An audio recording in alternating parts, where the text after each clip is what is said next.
ابو قبشہ انماری رضی اللہ عنہ کہتے ہیں کہ اللہ کے رسول صلی اللہ تعالیٰ علیہ وآلہ وسلم نے فرمایا کہ میں تم سے ایک حدیث بیان کرتا ہوں، اسے یاد رکھنا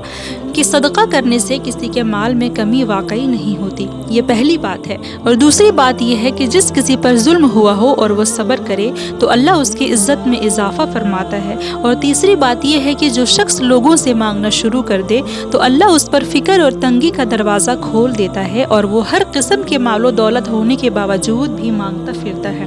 پھر فرمایا کہ ایک اور بات بیان کرتا ہوں، اسے بھی یاد رکھنا کہ یہ دنیا 4 قسم کے لوگوں کے لیے ہے۔ ایک وہ جسے اللہ مال و دولت اور علم سے نوازتا ہے اور وہ ان دونوں کے بارے میں اللہ سے ڈرتا رہتا ہے اور صلہ رحمی کرتا ہے اور اللہ کے حق کو جانتا ہے اور ادا کرتا ہے، ایسا آدمی سب سے افضل ہے۔ اور دوسرا وہ جسے اللہ علم عطا فرمائے اور دولت نہ دے مگر وہ صدیق و خلوص سے کہے کہ اگر میرے پاس مال ہوتا تو میں فلاح کی طرح نیک عمل کرتا، حالانکہ اس کی صرف نیت ہے اور دوسرے کا عمل ہے، تو بھی دونوں کو ثواب برابر ملے گا۔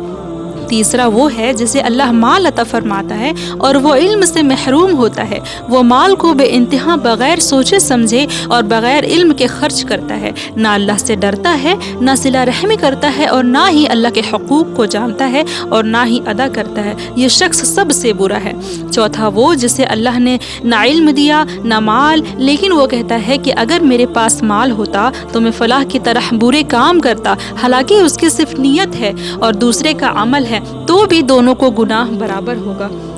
اللہ اکبر۔ اللہ تعالی ہماری نیت کو اس مشکل دور میں ہماری نیت کو اور ہماری ایمان کی حفاظت فرمائے، آمین۔